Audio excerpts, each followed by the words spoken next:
বৃহস্পতিবার নেতাজি সুভাষ মিশন ট্রাস্টের উদ্যোগে ধুমধাম করে জগদ্ধাত্রী পুজো হলো। গুপ্তলেন পল্লীবাসীবৃন্দ এই পুজো 22তম বর্ষে পদার্পণ করলো।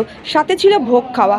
উদ্যোক্তা চন্দন দে মহাশয় বলেন, আমরা এই পুজো কোনো চাঁদা তুলি না, সমস্ত কিছু মহিলাদের সহযোগিতায় এই পুজো হয়। তবে আমরা তাদের পাশে থেকে সাহায্যের হাত বাড়িয়ে দিই। খুব আনন্দের সাথে আমরা এই পুজোটা করি।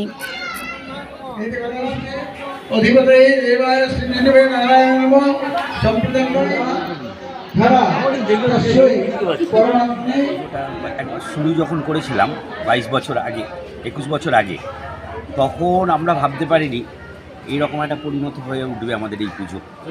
আজকে সব আমরা পেয়েছি। মহিলারা দেখো বাড়ির যেমন বাড়ির কাজ করে সেরকম পুজোরও কাজ করে।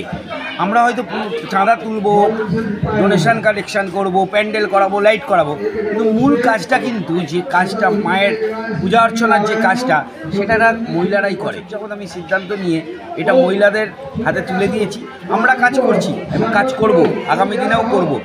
মহিলারা যেভাবে ওতপ্রোতভাবে এগিয়ে এসে করছে, তাদের হাতে তুলে তারা পরিচালনা করছে প্রথম থেকে।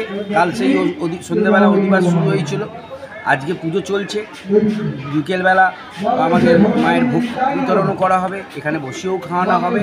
আমাদের এই পুজোর যারা প্রতিষ্ঠা ছিল তারা কয়েকজনরা তাদেরকে হারিয়েছি, তো তাদের আমরা করতে পারি হয়তো পাড়ায়, কিন্তু নিজেদের বাড়িরই পুজো এটা আমাদের। যেমন আমার বাবা, ভাই, এরা সবাই করে। আমরা সবাই পাড়ার প্রতিটা লোক এই পুজোয় নিজের বাড়ির পুজোর মধ্যে ইনভলভ থাকি। আগে থেকে এই পুজোর তোড়জোড় করছে। এখানে সকাল থেকে আপনারা দেখছেন এই বাড়ির সব মহিলারা এখানে কাজকর্ম করছে।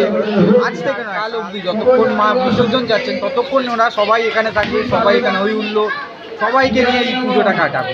দাদা, তোমার নাম? পিনাকি। আমার বেশ ভালোই লাগলো। আশা করি আরও পুজোটাকে করার আমরা দায়িত্ব নিয়ে ভালো রাখুক, সুস্থ রাখুক। বাংলার আমরা দেখতে পাচ্ছি এখন একটা দুর্ভাগ্যজনক ঘটনার কথা, যেখানে পানিহাটিতে একজন এসআইআর ভয়ে প্রাণ হারিয়েছে। দিনহাটাতেও আমি একজন সুসাইড অ্যাটেম্প করেছে শুনেছি, আমি জানি না তার কী অবস্থা। তিনি ভালো থাকুন এই কামনা করি। মা জগদ্ধাত্রী যেন তিনি তার আশীর্বাদ দিয়ে, তার আলো দিয়ে এই সকল কালোগুলোকে দূরে সরিয়ে নিক, আমরা এই প্রার্থনা করি। এবং বাংলার সাধারণ মানুষকে বলি তার নিশ্চিন্তে থাকুন। মমতা বন্দ্যোপাধ্যায়।